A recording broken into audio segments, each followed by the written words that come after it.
The protagonist, a meteoric rise. The story begins with James Carter, a highly regarded attorney based in Chicago, Illinois.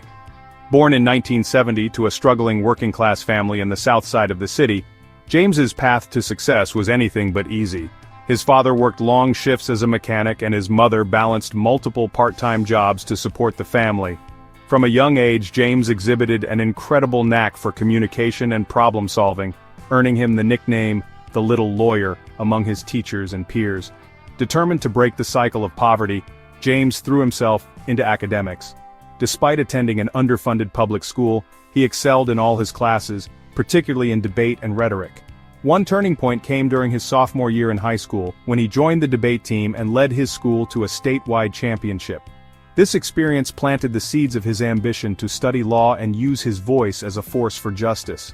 With a keen sense of direction, James secured a full scholarship to the University of Chicago, where he majored in political science. He worked tirelessly, often tutoring other students to cover additional expenses. He then earned admission to Harvard Law School, one of the most prestigious law schools in the country. At Harvard, he was not just a student but a standout. James became the editor of the Harvard Law Review and impressed his professors with his unrivaled analytical skills and courtroom-like presence, even in the lecture halls. He graduated in the top 5% of his class, setting the stage for his meteoric rise. Right out of law school, he joined one of the most prominent law firms in Chicago, Sterling and White LLP, where he gained a reputation for being meticulous, eloquent, and fiercely determined. Within just a few years, James had become one of the youngest partners in the firm's history, representing corporate giants and high-profile clients. His legal acumen and charisma earned him media attention, with magazines dubbing him the Legal Eagle of Chicago. James was not just known for his courtroom brilliance, however. He had a strong commitment to community outreach, often volunteering to provide pro bono legal services for underprivileged communities in Chicago's South Side, his old neighborhood. These cases, though less lucrative, were deeply personal for him, earning him admiration from both his peers and the public. Local newspapers ran stories about his ability to win justice for those who couldn't afford it, and he became a symbol of hope for young dreamers in marginalized communities. By the time he reached his early 40s, James Carter had everything: a lucrative career, a towering reputation, a sprawling home in the suburbs, and a beautiful young family. He had married his college sweetheart Lisa, who was a dedicated social worker, and together they had 2 children. From the outside, his life seemed perfect, a true embodiment of the American dream where perseverance and hard work led to incredible success. However, beneath this veneer of achievement and respectability, James was grappling with demons of his own creation. The immense pressure to maintain his success, compounded by his unrelenting quest for more wealth and recognition, began to sow seeds of discontent. Little did the world know that the same intelligence and drive that had propelled James to greatness would soon lead him down a dark and destructive path. The first cracks begin to show. As James Carter's star continued to rise, the demands of his career grew more relentless. The life of a high-powered attorney was grueling, with long hours spent in the office, mountains of paperwork, and endless high-stakes negotiations that left little room for anything else. Though on the surface it appeared that James was thriving, subtle cracks in his seemingly perfect life were beginning to emerge, cracks that even James himself initially ignored. It started with the exhaustion. James, who was once full of energy and known for his infectious optimism, began to look perpetually tired. The all-nighters preparing for major cases, the intense pressure to maintain his win record, and the constant networking to keep high-profile clients satisfied were taking their toll. Friends and colleagues began to notice that James was more irritable and distant, but they chalked it up to the nature of his career. After all, James Carter wasn't just any lawyer, he was Chicago's legal eagle, and such greatness came at a price. At home, the strain was even more apparent. His wife Lisa had always been his biggest supporter, but as James spent more time away from home, their relationship started to fray. Their once vibrant dinner conversations turned into lonely meals Lisa would share with their 2 children, while James either worked late or retreated to his study as soon as he came home. His dedication to his career, which had once been a source of inspiration to Lisa, began to feel like an insurmountable wall between them.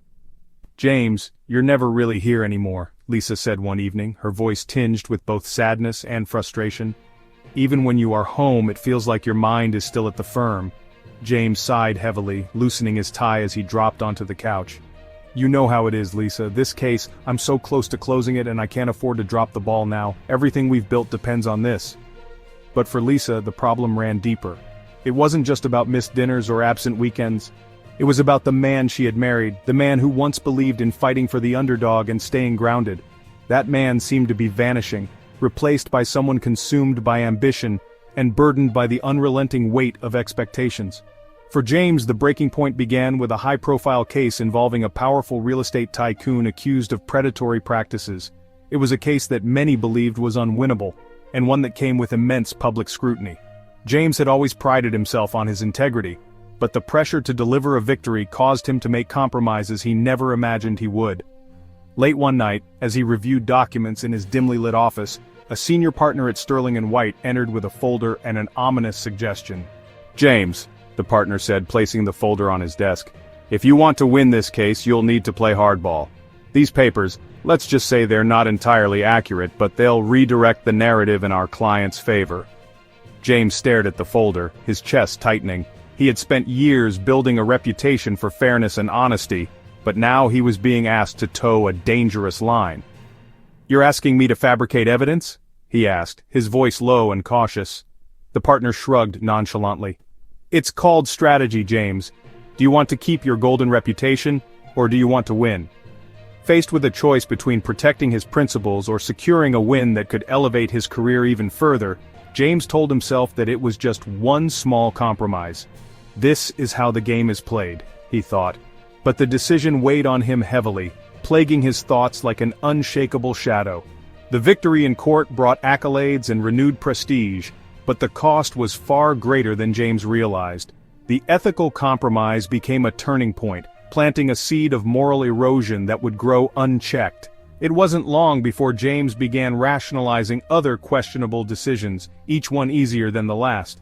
The stress of maintaining his facade began spilling into every corner of his life. He started drinking more heavily, first just the one scotch after a long day, then two, and eventually losing count. It became his way of numbing the guilt and the overwhelming feeling that he was losing control. His children noticed their father's growing absences, both physical and emotional, and Lisa's patience was wearing thin.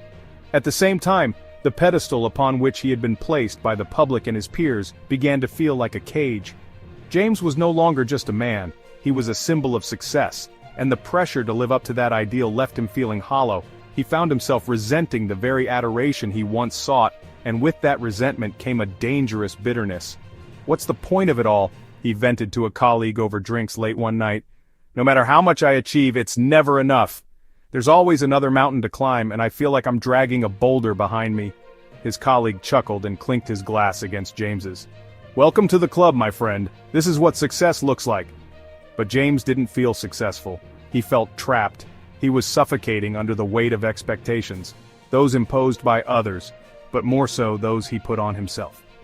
Every accolade felt hollow, every victory fleeting, and with each passing day the cracks in his carefully built life widened, threatening to shatter it all. Falling into the abyss of his career. By the time James Carter turned 45, his career, relationships, and reputation had become fragile constructs, teetering on the brink of collapse. On the surface, he was still Chicago's legal eagle, the attorney who could win even the most hopeless of cases.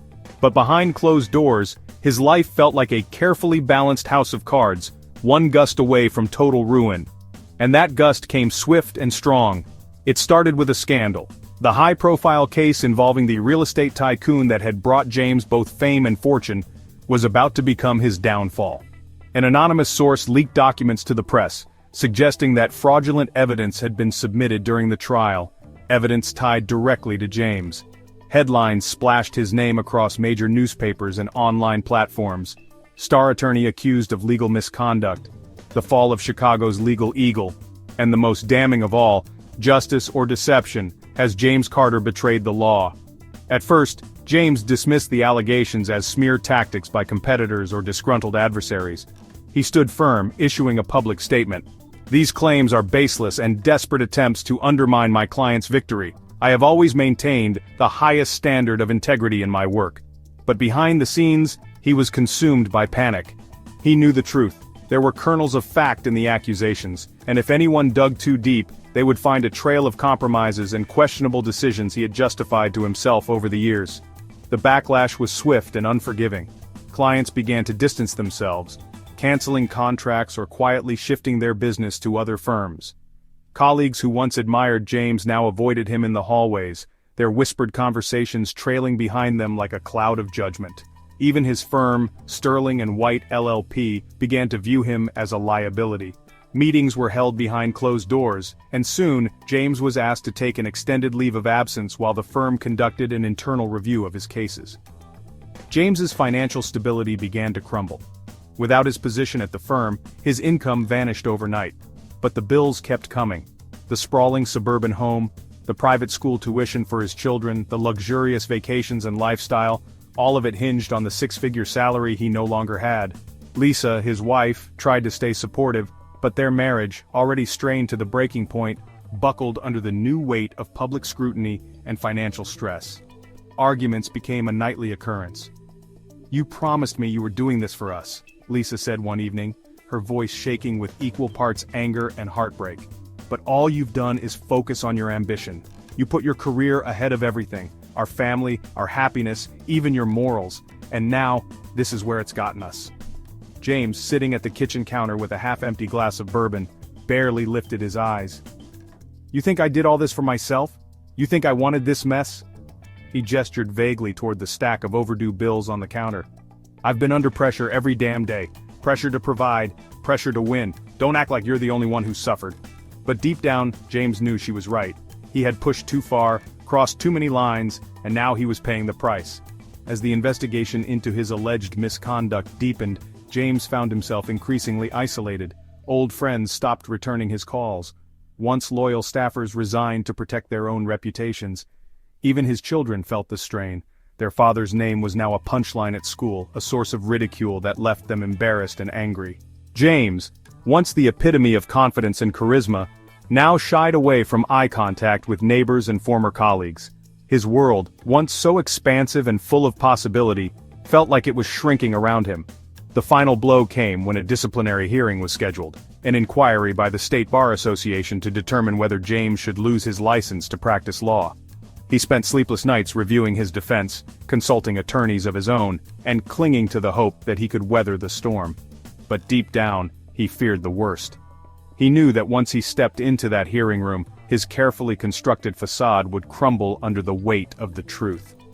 The day of the hearing was grim and overcast, as though the weather itself understood the gravity of what lay ahead. James arrived dressed impeccably in a tailored suit, trying to project the same confidence that had once dominated courtrooms. But as he faced the panel of judges and his peers, he felt naked, vulnerable. The evidence against him was substantial: forged documents, manipulated witness statements, and a string of decisions that painted a damning picture of someone willing to bend and break the law for personal gain. When the verdict came, it was devastating but unsurprising. James Carter was disbarred, officially stripped of his license to practice law. The judges, in their closing remarks, called his actions a betrayal of the legal profession and an affront to justice. Reporters flooded the steps outside the courthouse, their flashing cameras capturing his walk of shame as he left the building. For James, it was the end of everything he had worked for, a career built over decades reduced to ashes in a single afternoon. The fallout was immediate. Within weeks, Lisa filed for divorce, unable to reconcile with the man James had become. Their home was sold to cover mounting debts. James moved into a cramped apartment on the outskirts of the city, far from the high-rises and conference rooms where he had once thrived. The man who had once commanded boardrooms and courthouses now spent his days staring at the cracked ceiling of his apartment, wondering where it had all gone so wrong. James tried to rebuild, applying for jobs outside the legal field, but his name carried too much baggage. Potential employers saw him as a liability, a risk they weren't willing to take. Desperation drove him to odd jobs, delivering packages, stocking shelves in a grocery store, but nothing felt permanent. Nothing felt like a place where he belonged. His thoughts turned darker with each passing day. Once a beacon of success, James Carter now saw himself as a failure, a cautionary tale. He began to drown his sorrows in alcohol, his nightly routine consisting of a cheap bottle of whiskey and the noise of late-night television to drown out his thoughts. The same drive and ambition that once propelled him to greatness now felt like a cruel joke. a force that had ultimately consumed him. And yet, somewhere within the depths of his despair, James wondered if there was still a way out, a path to redemption. Could he undo the damage he had done? Could he reconcile with those he had hurt, rebuild something meaningful from the ruins of his life? Or was he destined to be swallowed whole by the abyss he had created? Only time would tell. But for now, James Carter was a man broken by his own ambition, a lawyer who had once stood at the heights of success, now wandering aimlessly through the wreckage of his life. A crisis of trust. In the wake of his collapse, James Carter found himself adrift in a world that no longer made sense. The once illustrious attorney, revered across Chicago's legal landscape, was now just a man burdened with regret and humiliation. Stripped of his license and reputation, with his marriage in tatters, James wandered through life like a ghost. Hope, however faint, occasionally flickered in his heart, only to be extinguished by the harsh reality of his circumstances. And then, into this fractured existence, stepped Melissa Turner. Melissa Turner was charismatic, polished, and exuded confidence, everything James had once prided himself on. They met by chance at a bar in downtown Chicago. James had been drowning his sorrows in bourbon, his usual companion these days, when Melissa, dressed in an immaculately tailored suit, sat down beside him. "Long day?" she asked, her voice smooth and inviting. James looked up, startled that anyone would even want to speak to him. He was dressed in a worn-out blazer, his tie carelessly loosened as if he'd given up any pretense of caring. "You could say that," he replied, his tone flat, almost defensive. Melissa gave a soft, understanding smile. "Well, whatever it is, I've had my fair share of bad days too. Let me buy you a drink." That was how it began. Over the next hour, Melissa listened as James, uncharacteristically vulnerable, opened up about his fall from grace. She nodded empathetically, asking thoughtful questions but never pressing too hard. What struck James most was her apparent lack of judgment. "You're not the only one who's hit rock bottom," she said, swirling the wine in her glass. "I used to be a financial advisor, managing millions for other people. And then, well, you know how quickly things can go south." Her words resonated with James. Finally, here was someone who seemed to understand what it felt like to lose everything. Melissa spoke of rebuilding, of second chances, and of believing in yourself even when the world doesn't. As weeks turned into months, their friendship deepened. Melissa became a constant in James's life, someone he could talk to without fear of judgment. She seemed to see the man he used to be, rather than the broken shell he had become. It was Melissa who encouraged James to think about his next steps, to try and reclaim some semblance of purpose. "You're too smart to waste away like this," she told him one evening over dinner. "You've got experience, connections, and let's face it, people love a redemption story. All you need is a way back in." James wanted desperately to believe her, to believe that a comeback was possible. And when Melissa started mentioning opportunities, small but promising ventures that could gradually rebuild his financial security and rehabilitate his image, he listened. One evening, in Melissa's small but tastefully decorated apartment, she placed a folder in front of James. "This," she said, her eyes gleaming, "is exactly the kind of opportunity you need. It's a real estate project on the west side of Chicago. Low buy-in, huge potential for return. A couple of us are pooling together investments, and I thought of you." James hesitated, flipping through the documents. Everything looked legitimate. Projected returns, business partners, even a timeline for when the properties would begin generating income. "I don't know," James murmured. "I don't have much left to invest, Melissa. If this doesn't work out..." She reached across the table, placing a hand on his. "James, I would never steer you wrong. You're my friend, probably my only real friend right now. I want to see you win again, trust me, this is solid." It was that word, trust, that finally broke through James's hesitation. Desperate to reclaim a fraction of his former life, he gathered the last of his savings, money he had been holding on to for emergencies, and even a small fund he had set aside for his children. He handed it over to Melissa, who promised to take care of everything. For a brief moment, it felt like hope had returned. James walked around with a renewed sense of purpose, imagining a future where this investment would pay off and he could begin to rebuild. He spoke proudly to his children about the possibility of a fresh start. Even Lisa, though still distant, seemed to notice a change in him. Days turned into weeks, and then into months. At first, Melissa's updates were frequent and reassuring. "Things are moving along," she'd text. "This is gonna be huge, James, you'll see." But then the messages became sporadic, vague, and eventually stopped altogether. Concerned, James tried calling her, only for his calls to go straight to voicemail. Panic began to set in. One rainy afternoon, James drove to Melissa's apartment only to find it empty. The door was locked, and a "For Rent" sign was taped to the window. Frantically, he contacted the supposed business partners listed in the investment documents. They either didn't exist or denied any knowledge of the project. Slowly, sickeningly, the truth began to dawn on him. Melissa Turner wasn't a struggling former financial advisor. She was a con artist, and James had been her mark. The fallout was devastating. Every penny he had left was gone. The small financial cushion he had tried to preserve for his children, wiped out. James spent days in a haze of self-loathing and disbelief, replaying every conversation with Melissa in his mind. How had he not seen it? How could he, of all people, a man trained in the art of spotting lies, have fallen victim to one so elaborate? For James, this betrayal wasn't just financial, it was personal. Melissa had represented his last tether to humanity, to hope, to trust. Without her, he felt like a fool. It wasn't just that he had been robbed, but that he had let himself believe in something again. From that moment on, James's view of the world hardened. "Never again," he muttered to himself late one night, staring at the empty whiskey bottle on his kitchen counter. "Never again will I trust anyone." This betrayal marked a turning point in James's downward spiral. It wasn't just his money that Melissa had taken, it was his faith in people. What had begun as an ethical compromise in his career now morphed into a full-blown disdain for society itself. Trust was no longer something James could afford to give, and in its place grew a deep, simmering bitterness that would lead him down a far darker path. Resentment toward society. By the time Melissa Turner vanished, taking the last shreds of his savings and trust with her, James Carter wasn't just a broken man, he was an angry one. The betrayal cut deeper than anything he had experienced before. Melissa hadn't just exploited his finances, she had manipulated him at his lowest, preyed on the tiny spark of hope he had fought so hard to hold on to. And with her betrayal came a terrible realization. James no longer believed in the goodness of people. Sitting alone in his dimly lit apartment, James stopped replaying the mistakes of his past and started stewing. Stewing on the injustice of it all. The pitying glances from neighbors, the sideways looks from former colleagues who walked past him with forced smiles, the sneers from strangers when his name came up in some new tabloid rehash of his disbarment. It all cemented a toxic belief in his mind. Society was rotten to its core. Every smile, every handshake hid a knife. Every promise was a lie waiting to be flaunted. Trust, James concluded, was not only foolish, but dangerous.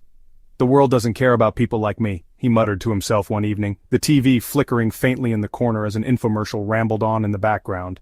A nearly empty bottle of bourbon stood within arm's reach. "They want you to fail. They cheer for your downfall. They don't care who they step on as long as they get ahead." It started as a narrative he told himself in those quiet moments of despair, but gradually it grew into something bigger, darker. James began to see society not as a collection of individuals but as one massive entity, a cruel machine designed to crush anyone who couldn't keep up. The system had driven him to the edge, pushed him to compromise his morals, and then spit him out when it no longer had use for him. He saw it in the unforgiving headlines, in the suffocating bureaucracy of the job market, in the condescending smiles of people who acted as if they were so much better than him. His resentment turned into seething hatred.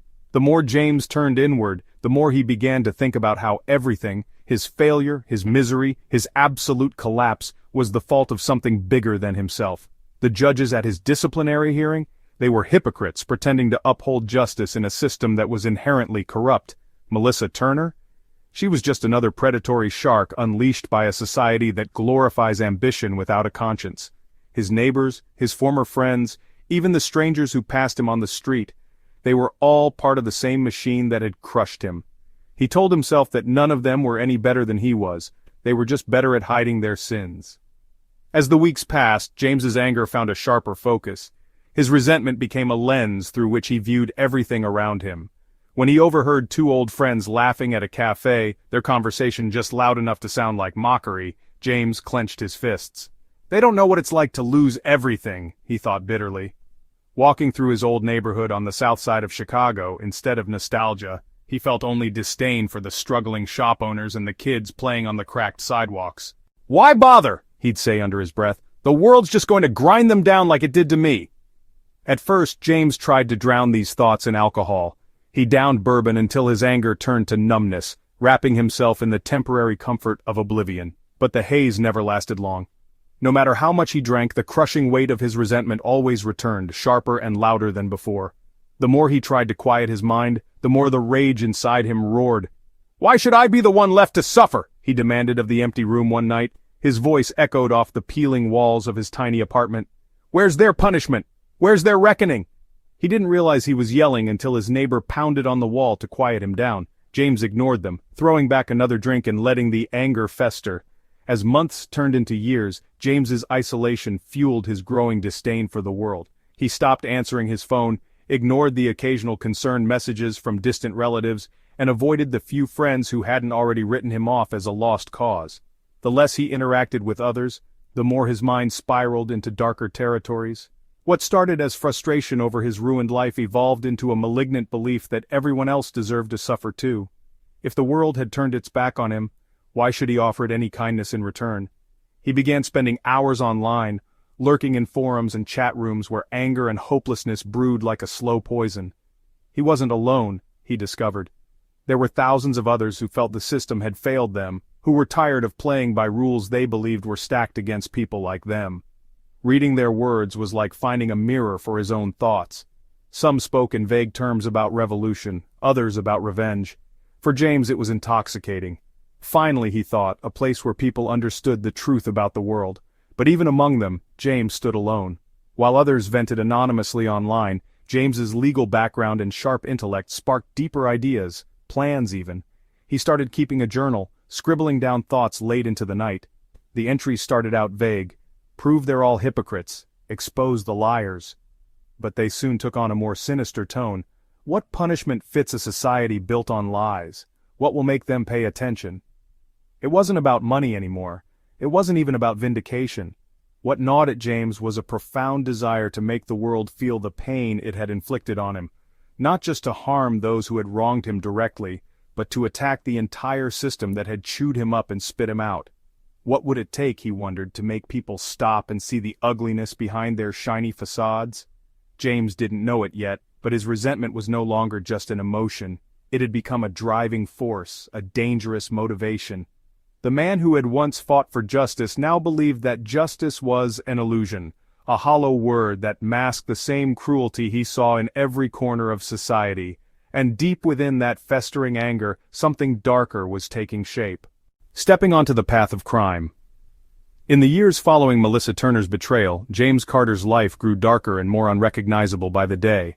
The man who had once built a name synonymous with integrity and success, now woke up each morning surrounded by clutter and shadow, his only companions a liquor bottle and the bitter edge of irreparable failure. Where once there was clarity of purpose and ambition, there now existed only anger. And anger, as it always does when left unchecked, demanded an outlet. For someone like James, sharp of mind, strategic by nature, but now crushed by the weight of betrayal, crime didn't begin with grand plans or moral epiphanies. It began with emptiness. It began with a moment where the disparity between the man he once was and the man he had become collided, and from that collision he decided there was nothing left to lose. It started small, almost innocuous, like testing a boundary that would ultimately break. On one particularly cold night in late November, James wandered the streets of Chicago. A bottle of cheap bourbon sloshed in a brown paper bag nestled under his arm. He wasn't looking for anything or anyone. His only goal was escape, to feel the seconds pass by as if they didn't matter, as if he didn't matter. As he passed an alleyway near a ritzy downtown shopping district, he noticed a woman struggling to juggle her shopping bags, her hands occupied and attention scattered. James froze, watching her from the shadows. Something primitive, a vengeful instinct mixed with desperation, rose inside him. To her, he wasn't a person, he was just another faceless figure stumbling through the night. To James, she represented everything he now hated: wealth, privilege, a sense of purpose and belonging.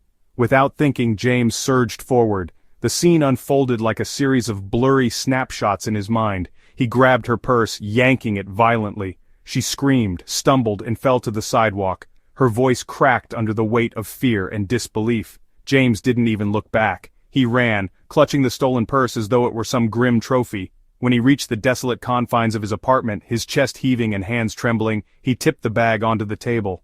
Inside were a couple of credit cards, some cash, barely $300, and a gold bracelet that still glimmered under the dim bulb hanging from his ceiling.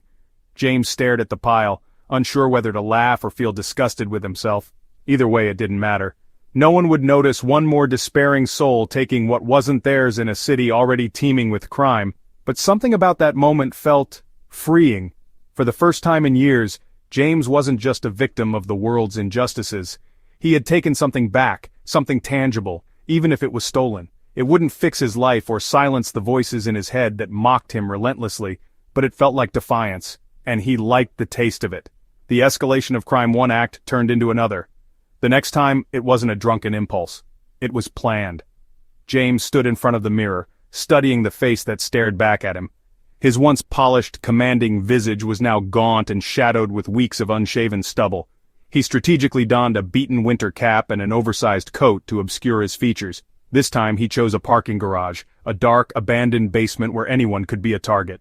He stalked the shadows, waiting for the moment someone's footsteps echoed down the concrete pathways.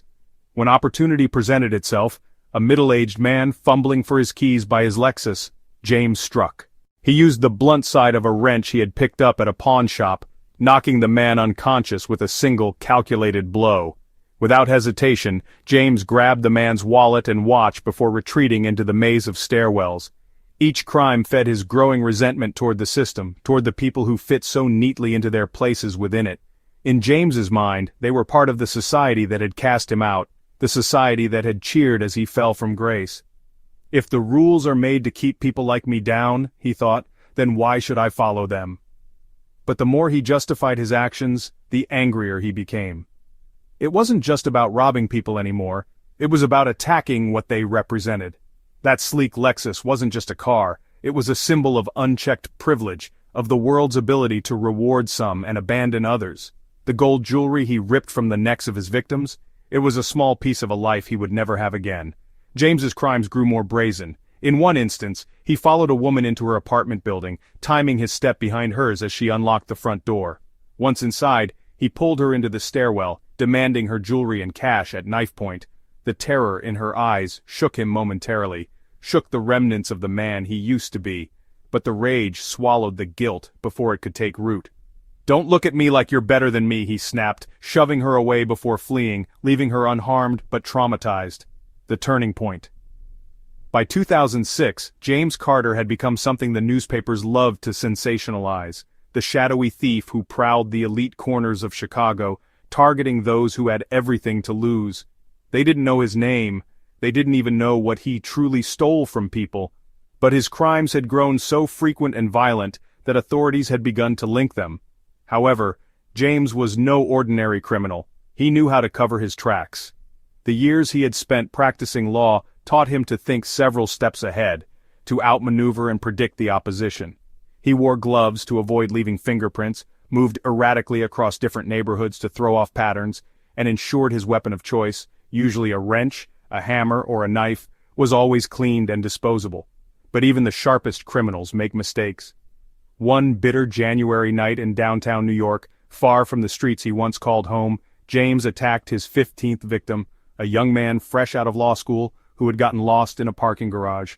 The man managed to fight back, striking James and causing his hat and mask to fall off briefly. For the first time, James's face was exposed. The victim lived. That night, James realized the precariousness of his situation. The more risks he took, the more pressure he felt closing in around him, the relentless ticking of the clock that chased every criminal who stayed in the game too long. But even as the threat loomed larger, James couldn't stop. He didn't know how to, or if deep down, he even wanted to. James Carter, once the brilliant legal mind of Chicago, had crossed a line that no courtroom victory or redemption story could undo. He wasn't just breaking laws anymore. He was breaking the person he used to be, piece by piece, crime by crime. Still, every dark alley he slipped into, every purse he snatched or door he kicked in, he told himself the same lie. They deserve this. It's not me, it's them. It's always been them. But where would it end? James didn't have the answer, and at this point, he didn't care. The relentless crime spree. Between 2005 and 2007, James Carter's descent into crime wasn't just an isolated series of events. It became an obsession, a relentless spree that gripped him entirely. What had started as moments of desperation and anger evolved into a dark routine. To outsiders, James seemed to vanish from society, but for those unlucky enough to cross his path, he was a shadow, unpredictable, and dangerous. And with each crime he committed, James pushed further past the point of no return. On the surface, these crimes were about survival. James had no stable income, no ability to hold down a traditional job thanks to his notorious past. But in truth, survival was rarely his motivation anymore. Robbing strangers on the streets or invading their homes wasn't just a way to make ends meet, it was a way to make society pay. This meant James wasn't just targeting anyone. No, his victims often fit a pattern. They were people who reminded him of a life he could never have again. He stalked well-dressed businessmen in expensive suits, women stepping out of luxury cars, and young professionals clutching the hallmarks of their success: designer bags, crisp leather briefcases, shiny gold watches. To James, they weren't just individuals.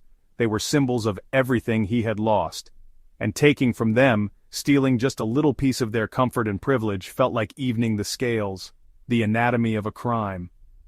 By this point, James had perfected a process. He spent hours walking through Chicago's wealthier neighborhoods, the Magnificent Mile, Lincoln Park, and the upscale suburbs he once called home, blending into the shadows. His sharp legal mind and years of courtroom strategy now worked to his advantage in a much darker way. James was methodical, calculating, and unrelenting. He studied his targets, noting their movements: the woman who parked outside her yoga studio every morning at sunrise, the banker who drank his overpriced cappuccino by the same bench every Wednesday afternoon, the young couple who left their apartment door unlocked when bringing in groceries. James learned to wait, to let patterns reveal themselves, and then strike when his victims were least expecting it. In one particularly violent incident, James followed a man into a parking garage late at night. The man was chatting on his phone, distracted, and carrying a briefcase that looked just loaded with opportunity. James approached him from behind, wrench in hand, and swung before the man even knew someone was there. The briefcase contained little more than contracts and pens, but James didn't care. The act itself fueled something in him, a dark satisfaction that momentarily quenched the fire of his resentment.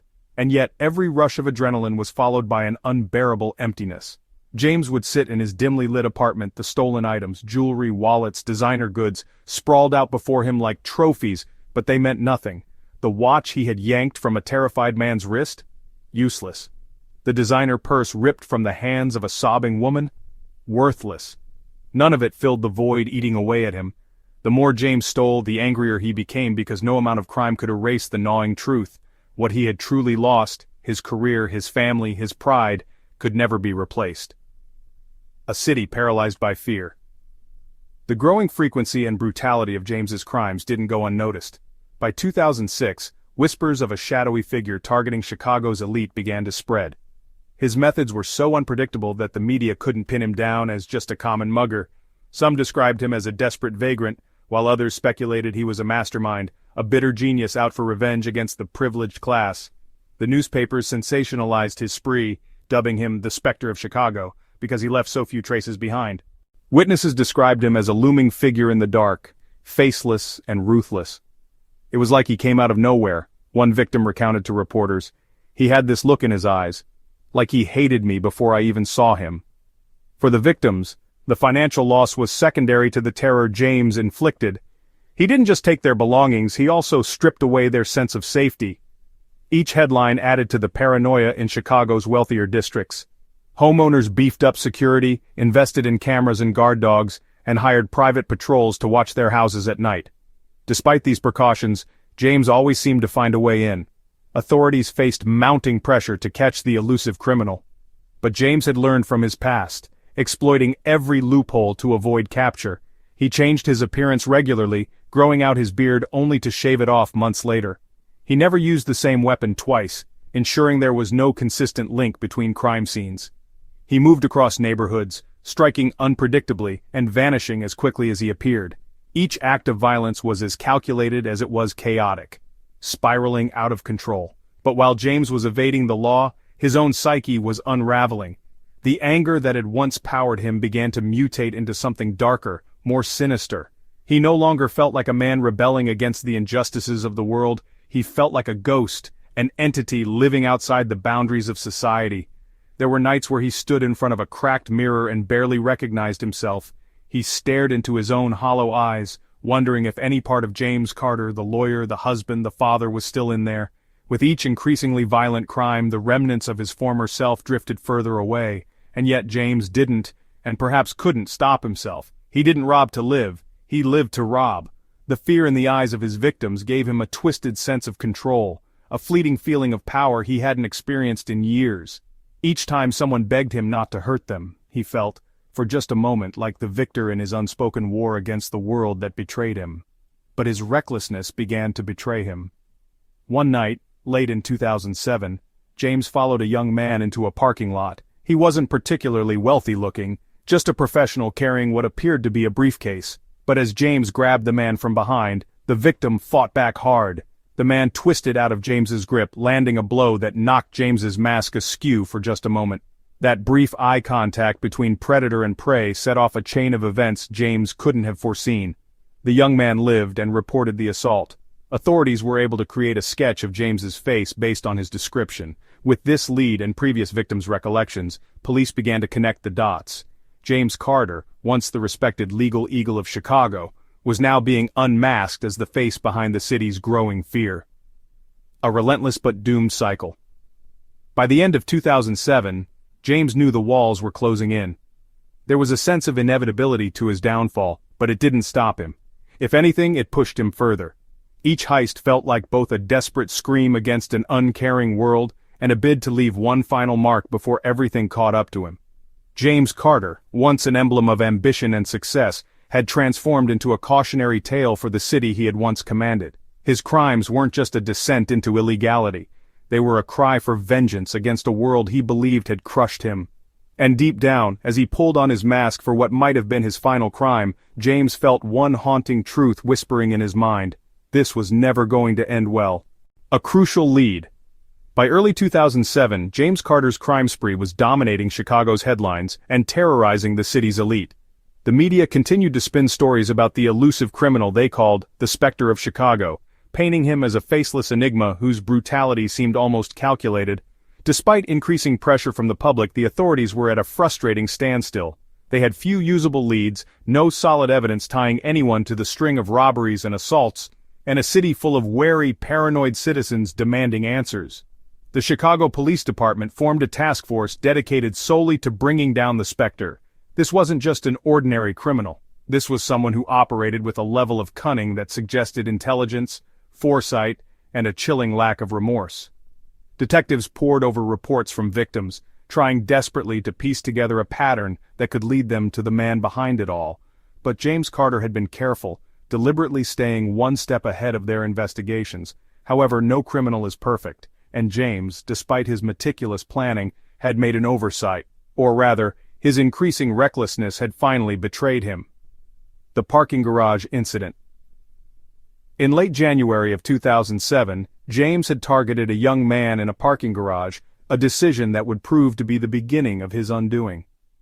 The victim was a 27-year-old law school graduate named Matthew Harris, who had recently started his first job at a prestigious downtown law firm. Harris had just finished a late meeting and was heading to his car when James struck. The familiarity of the setting, a lawyer, a nice briefcase, a dark parking lot, had drawn James's attention. It was a perfect storm of opportunity and symbolism for him, but Harris would prove to be an exception among James's usual victims. Unlike most, Harris fought back.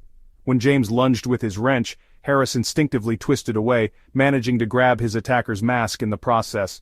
A brief scuffle followed, during which the mask slipped enough to reveal James's face, only for a fleeting moment, but long enough. James fled the scene before Harris could retaliate further, retreating into the cold Chicago night with his identity only partially masked.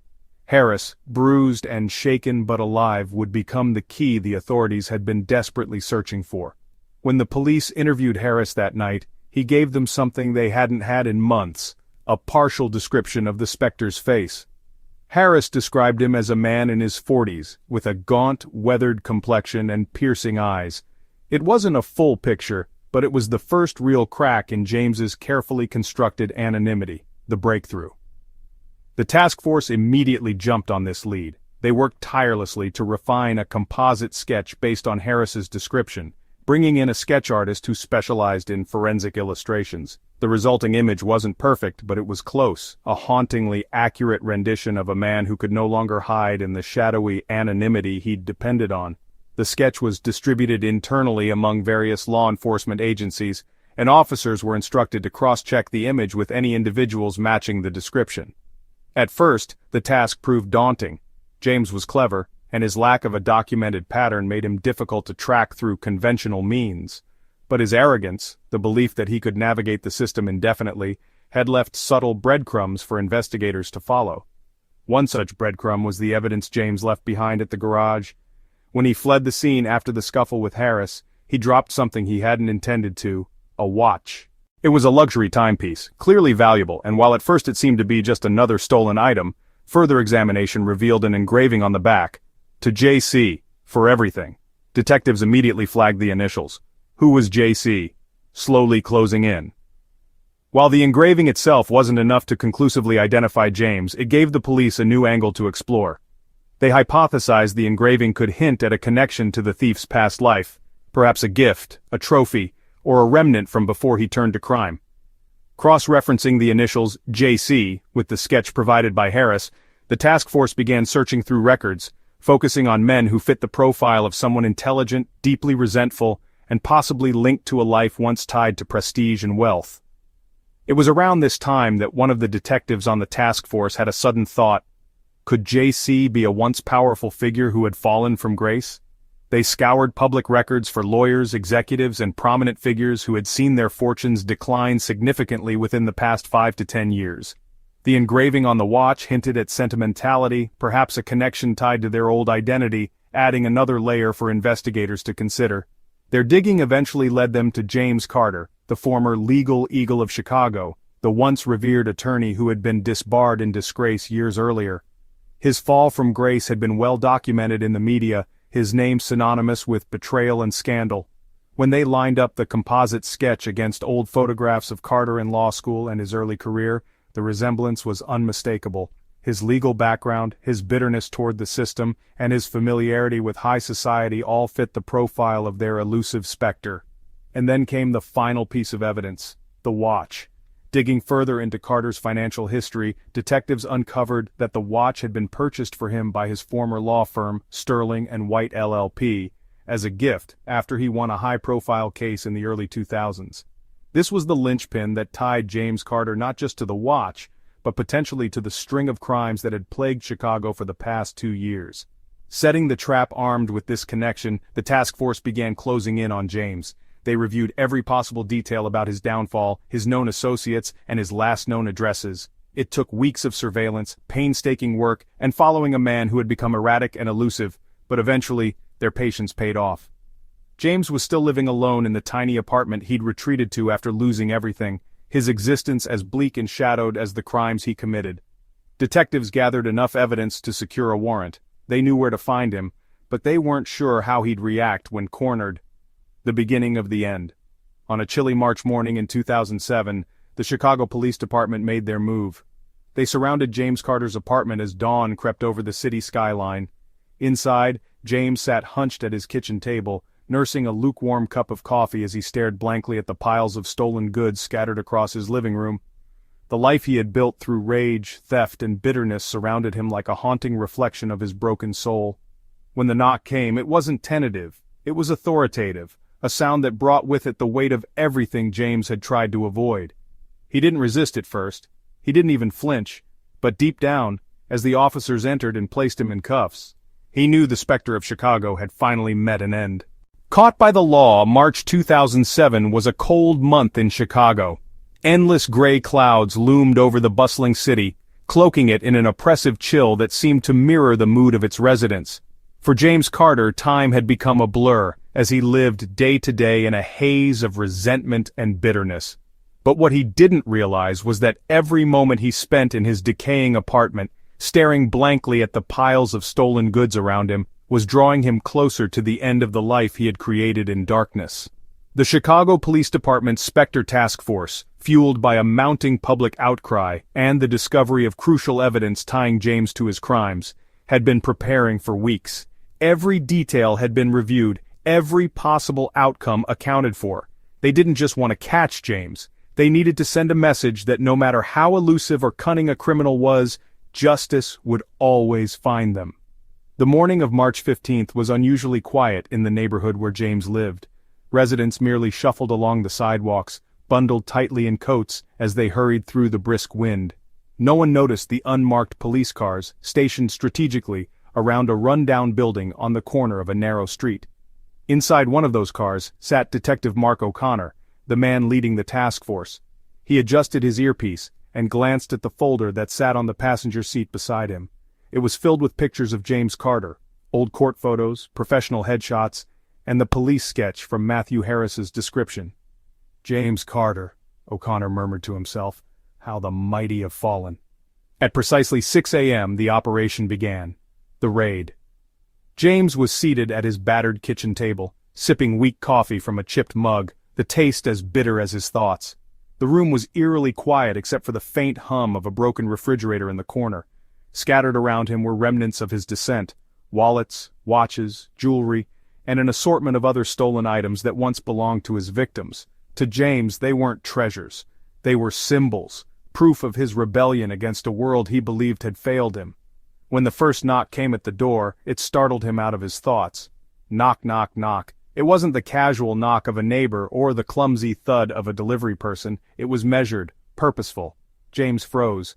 A cold knot began to form in his stomach. He set the mug down and stood, his bare feet soundlessly padding across the worn floorboards as he approached the door. "James Carter!" a voice called out from the other side. It was firm but not hurried. "This is the Chicago Police Department.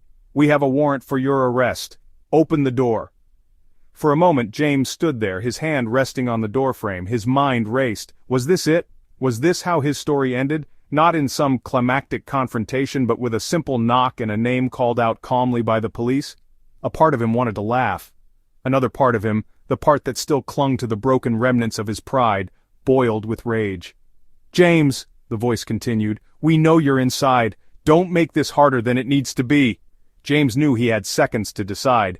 His gaze darted to the window. Could he run? No. The alley below wasn't wide enough, and they'd thought of that. They always thought of that. His eyes shifted to the pile of stolen goods. Useless. None of it could save him now. A faint, fleeting thought entered his mind. If I fight, maybe I still have some kind of control. Then came the second knock, louder this time, accompanied by the unmistakable sound of authority. Bang, bang, bang. James looked down at his hands. They were shaking. He hated that. The man who had once stood confidently in front of juries and judges now trembled like a trapped animal. He clenched his fists, as if to steady himself, and took a deep breath. He didn't open the door. He didn't say anything. He simply turned and retreated to the center of the room, sitting down at the table as though waiting for his judgment. The moment of capture. When the door burst open, it wasn't dramatic. The frame splintered with a muted crack, followed by the hurried footsteps of 5 officers sweeping into the apartment. Guns were drawn, but they weren't aimed, at least not yet. The officers moved with precision, their training evident in each calculated step. James didn't move. He didn't flinch. He just sat there at the table, his hands resting casually on its surface as if he were about to order dinner at a diner. His piercing eyes, bloodshot from sleepless nights, flicked up to meet Detective O'Connor's as the man entered the room. "James Carter," O'Connor said in a low, measured tone, lowering his weapon slightly. "It's over." The room was silent except for the faint creak of floorboards under the detective's feet. The stolen items scattered across the table told their own story. Each bracelet, watch, and wallet a piece of evidence against James. He glanced at them briefly before returning his deadened gaze to O'Connor. "I wondered when you'd get here," James muttered, his voice dry but still carrying the faintest hint of the charisma he once wielded so effortlessly. "Took you long enough." O'Connor motioned for the other officers to move in and cuff him. As his wrists were bound tightly behind his back, James didn't resist. He didn't yell or curse, nor did he attempt to plead his case. For him there was something almost peaceful in surrender. His crimes, his bitterness, his rebellion, they had all led to this moment, and somewhere deep down, he had known this was inevitable. As the officers escorted him out of the apartment, James paused at the threshold and turned his head slightly, giving a small grim smile to O'Connor. "You might have caught me, detective, but you're at least 10 years too late to save me." The public reaction. By the time James was processed at the station, word of his arrest had already spread like wildfire. The infamous Spectre of Chicago had been unmasked. News stations ran segments with ominous music and old photos of James, juxtaposing the tailored attorney he had once been with the gaunt, hollow-faced man he had become.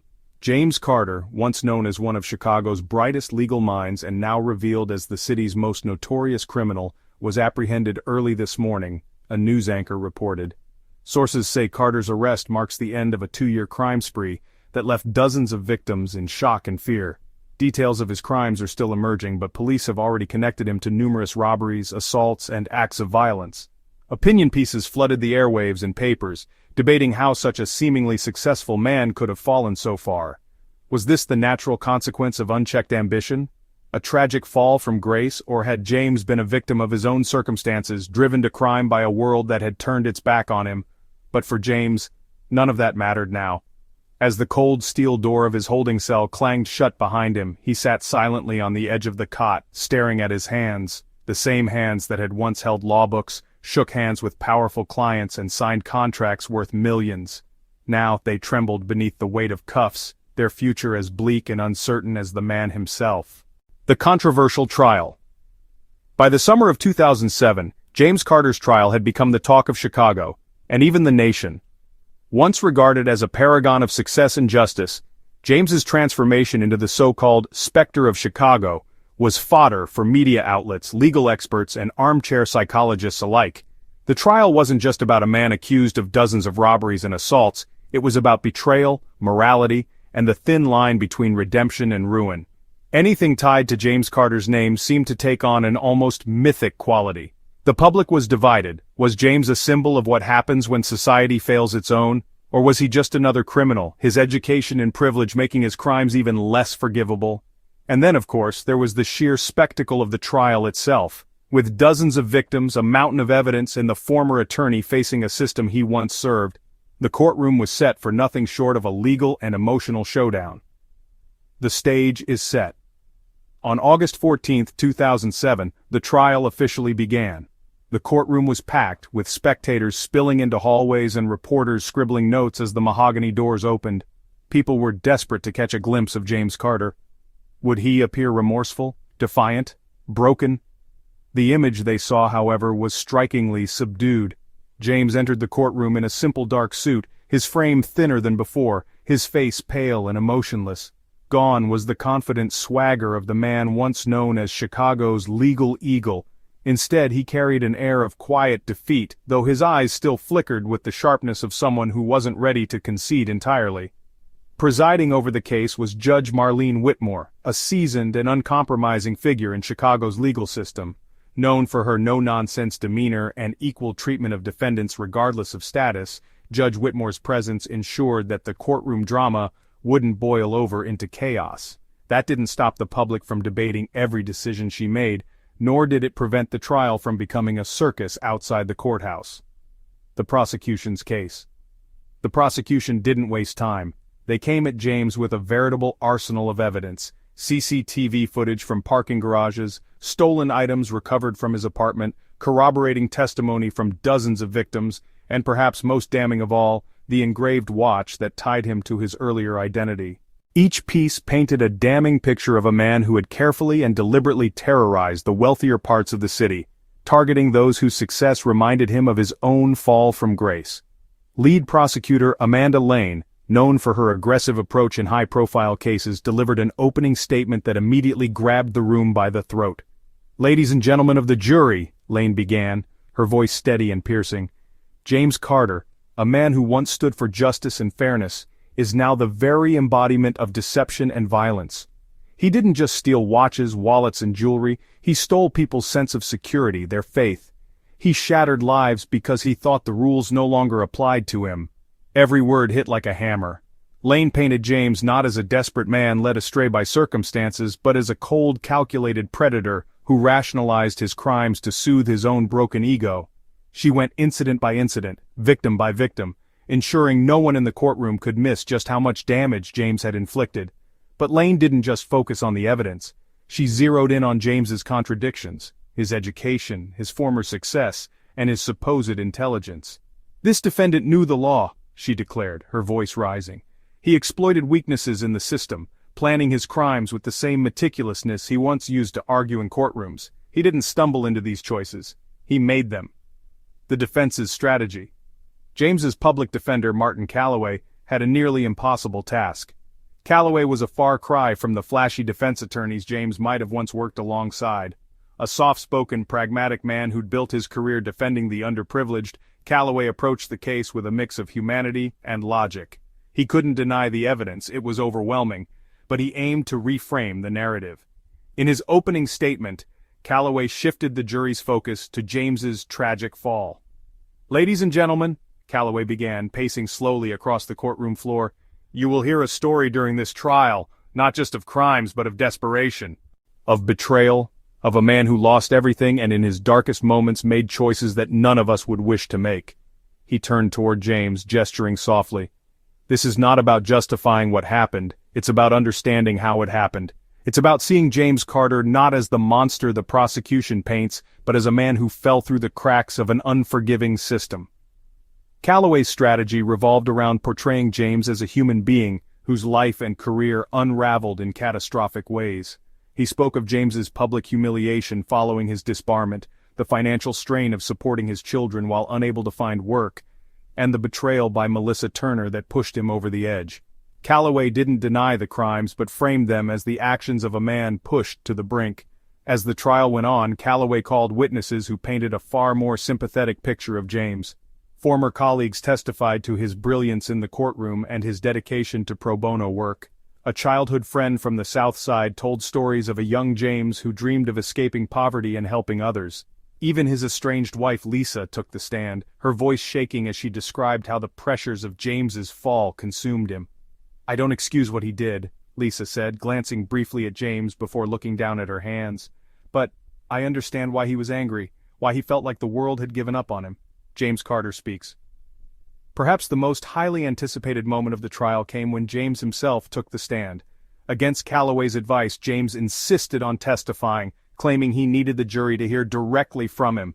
The courtroom felt like it was holding its collective breath as James rose from his seat and made his way to the witness stand. He adjusted the microphone, his hands steady, his voice quiet but resolute. "I'm not going to sit here and ask for sympathy," James began, his words sharp yet measured, like the attorney he once was. "I know what I did, I know the pain I caused, and I have to live with that for the rest of my life." He paused, scanning the room, his eyes locking briefly with the jury.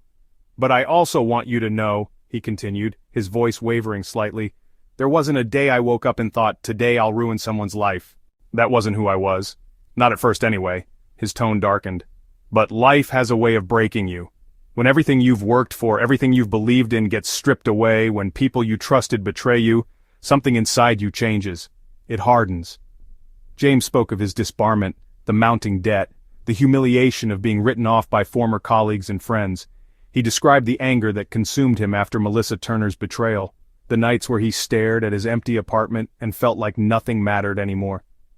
"What I did was wrong," James admitted, his voice breaking. "But don't pretend you don't know what anger feels like. Don't pretend you've never felt like the world was against you."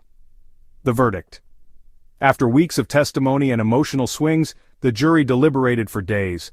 Reporters swarmed the courthouse as rumors of divisions within the jury leaked out. Some members reportedly sympathized with James, believing his crimes stemmed from despair rather than malice. Others saw no excuse for the trauma inflicted on his victims. Finally, on August 28th, the verdict was announced. The courtroom was silent as the foreperson stood, her expression unreadable. "On the charges of robbery, assault, and criminal conspiracy," she said, "we find the defendant guilty." James sat motionless as the words reached him. His public defender placed a hand on his shoulder, but James didn't react. The weight of it all, years of anger, crime, and bitterness, had finally come crashing down. Public reaction. The trial ended, but debates about James Carter's legacy raged on. For some, he was a tragic figure, a cautionary tale about how even the brightest among us could fall prey to bitterness and despair. For others, he was a monster, a man whose education and privilege made his crimes all the more unforgivable. Outside the courthouse, a reporter summed up the sentiment perfectly. James Carter's trial wasn't just about crime, it was about the fragility of success. It was about how a man who once upheld the law could descend so deeply into chaos. Sentencing and the final chapter. On a brisk autumn morning in October 2007, James Carter walked into the courtroom for what would be his final appearance. The long, drawn-out trial had ended, and the verdict was in. Guilty on all counts. Now, it was time for sentencing. The eyes of Chicago, and much of the nation, were once again on James Carter, a man who had once represented everything people aspired to achieve, but had become a symbol of how far one could fall. The courtroom was packed with reporters, victims, former colleagues, and ordinary citizens who had followed his story. The air buzzed with anticipation, a mix of anger, curiosity, and even a hint of pity. As James entered in his orange jumpsuit, escorted by guards, his shoulders were slumped, his expression unreadable. He wasn't the towering figure of legal brilliance he used to be. Instead, he looked more like a ghost, a man who had spent years fighting against everyone and everything, only to lose it all in the end. The presiding judge, Marlene Whitmore, took her seat and began the proceedings. Her tone was as calm and deliberate as it had been throughout the trial, but there was no mistaking the gravity of the moment. "James Carter," she began, locking eyes with him, "you once swore to uphold the law and serve justice. Instead, you used your intellect and training as tools to break that same law repeatedly. And in doing so, you not only harmed your victims, but betrayed the very profession you once upheld." The victims speak. Before delivering the sentence, Judge Whitmore allowed several of James's victims to speak. One by one they walked to the stand, each person bringing the weight of their pain and fear into the room. A young woman, clutching a tissue in trembling hands, described the night James cornered her in her apartment building. "I can still hear his voice," she said, her voice cracking. "He said, 'Don't look at me like you're better than me.' I wasn't trying to judge him. I was scared for my life. I thought he was going to kill me." An older man, a businessman whose briefcase had been ripped from his hands in a parking garage, spoke next. "I've worked hard my entire life to provide for my family, to build something meaningful," he said, glancing briefly at James. "And in one moment that man took away my sense of security. I couldn't walk to my car at night without looking over my shoulder for months afterward. My wife had to convince me just to park downtown again." While some victims spoke with raw anger, others conveyed deep confusion. "What made him think this was the only way?" one woman asked, her voice softer but no less pained. "He had so much, a family, a career, and he took all of that for granted while people like me are just trying to survive." Each testimony added to the mounting weight of James's crimes, painting a picture not just of the harm he caused, but of the ripple effects that extended far beyond a stolen purse or a broken watch. The defense pleads for leniency. When it was his turn to speak, James's public defender, Martin Calloway, made one final plea for leniency. "Your Honor, there is no excusing Mr. Carter's actions," Calloway admitted, his voice heavy with resignation. "But I ask this court to consider not just the man he became, but the man he once was, and the circumstances that led him down this path. James Carter was not born a criminal. He was a brilliant attorney, a community servant, a man who gave his time to pro bono cases and believed in the power of the law." Calloway spoke of the years following James's disbarment, the humiliation, the betrayal by Melissa Turner, the isolation, and the crushing weight of feeling discarded by the world. "We are a society that often judges people by their worst moments," he said, glancing briefly at James, "but perhaps we should also judge them by the moments when they tried, however imperfectly, to do good." James speaks one last time. When James Carter rose to speak, the courtroom fell silent. With his hands shackled in front of him, he stood before Judge Whitmore and the packed gallery. His face, gaunt and pale, carried the weight of a man who had spent hours, days, and months reflecting on the choices he'd made and the person he'd become. "I don't have much to say," James began, his voice low but steady. "Everything I've done is out there for the world to see, and I'm not going to stand here and give you excuses because the truth is there are none." He paused, scanning the room, his eyes lingering briefly on his victims before moving to Judge Whitmore. "For a long time I told myself that I was fighting back, that what I was doing was some kind of justice for all the ways the world wronged me. But in reality I was just running from my failures, my mistakes, my regrets." His voice cracked slightly. "And I hurt people along the way, good people, and for that I am deeply, deeply sorry." James took a shaky breath before delivering his final words. "I don't expect forgiveness. I don't deserve it. But I do hope that one day the lives I shattered can find some measure of peace. That's all I can ask for now." The sentence Judge Whitmore's voice was steady and resolute as she handed down the sentence. James Carter, for your crimes, you are sentenced to life imprisonment without the possibility of parole. The words hung in the air like a final verdict on every choice he'd made, every opportunity he'd squandered. There was no audible reaction from James. His face remained impassive as though he had been expecting this all along, but inside, a wave of finality washed over him. This was it, the end of the road, the aftermath. The sentencing marked the end of one of the most high-profile criminal cases in Chicago's recent history, but the debates surrounding James Carter's legacy continued to rage on. News outlets revisited his rise and fall, dissecting every aspect of his life, from his meteoric career as an attorney to his downward spiral into crime to his ultimate conviction. Psychologists and commentators speculated about what truly drove James to abandon the principles he had once fought so hard to uphold. Some blamed the crushing pressures of his success. Others pointed to the humiliation of his disbarment and the betrayal by Melissa Turner as catalysts for his descent. For his victims, the sentence brought a mixture of relief and lingering pain. Justice was served, one victim told reporters, but it doesn't undo the fear, the trauma. That's something we'll carry with us for the rest of our lives. As for James, life in prison became the new, bleak reality. Stripped of his profession, his reputation, and his freedom, he spent his days reflecting on the choices that led him there. Occasionally, James would hear about the legal world from his cell, a world he had once commanded with confidence and charisma, but now, it felt like a lifetime ago. In the small shared space of his cell, James became just another face in the crowd, no longer the legal eagle of Chicago, no longer the specter. He was just James Carter, a man trying to come to terms with the wreckage of his life. Legacy. Years later, James's story would be recounted in books, documentaries, and lectures. Some saw it as a cautionary tale about the dangers of pride and unchecked ambition. Others viewed it as a stark reminder of how the pressures of modern society can break even the strongest among us. But for James, there was no legacy to cling to, no redemption to chase. His story had ended the moment the gavel fell. All that remained was the cold reality of a life lost to anger, regret, and the unrelenting consequences of his actions. Lessons learned. The story of James Carter, once revered as Chicago's legal eagle, and later feared as the city's specter, is the kind of tale that sends ripples far beyond the courtroom or the crime scenes. It's not just about a man who fell from grace. It's about the forces that shape people, the thin line between ambition and destruction, and the consequences of losing sight of what truly matters. His life and the choices that defined it became a stark reflection of broader truths about society, justice, and human nature.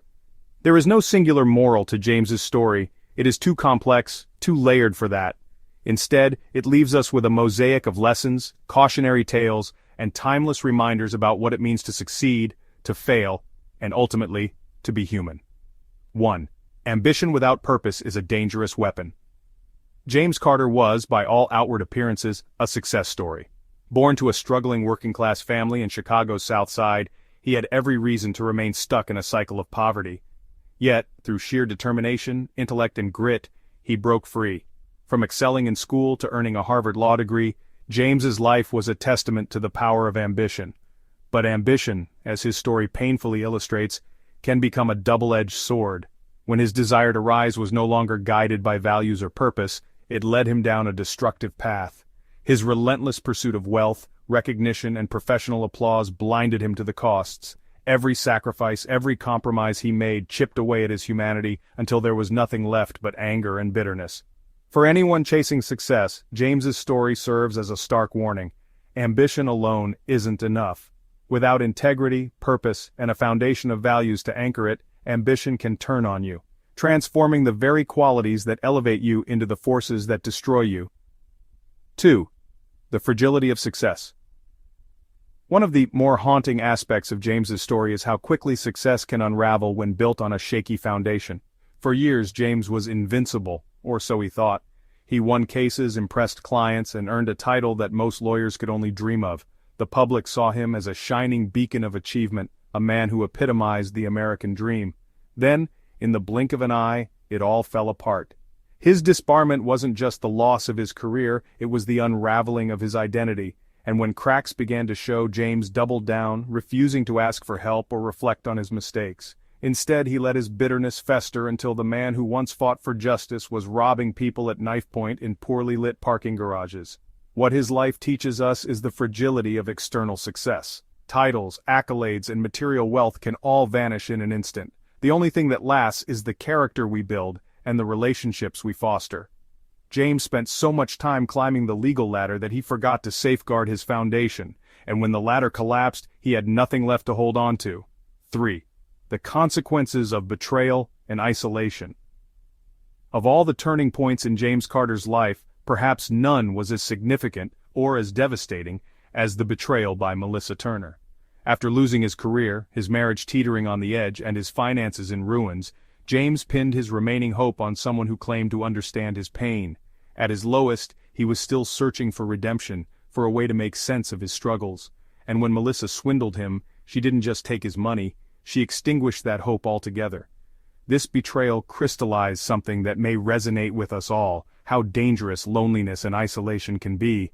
Humans are social beings. We thrive when we feel understood, supported, and connected. But when we experience prolonged isolation, whether emotional, social, or a mixture of both, it can distort our perspective. For James, isolation bred distrust. Distrust became anger, and anger morphed into the justification for crime. His story reminds us never to underestimate the power of connection. A kind word, a helping hand, or even just listening to someone can be a lifeline. The lack of these, as James illustrates, can pull even the strongest minds toward darkness. 4.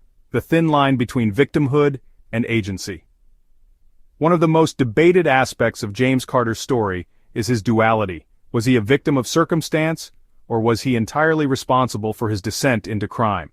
Undoubtedly, James faced challenges that could break even the strongest among us: the pressures of success, public humiliation, financial ruin, and being betrayed by someone he trusted. These forces certainly played a role in shaping his choices, but his story also underscores the importance of agency. James made deliberate decisions.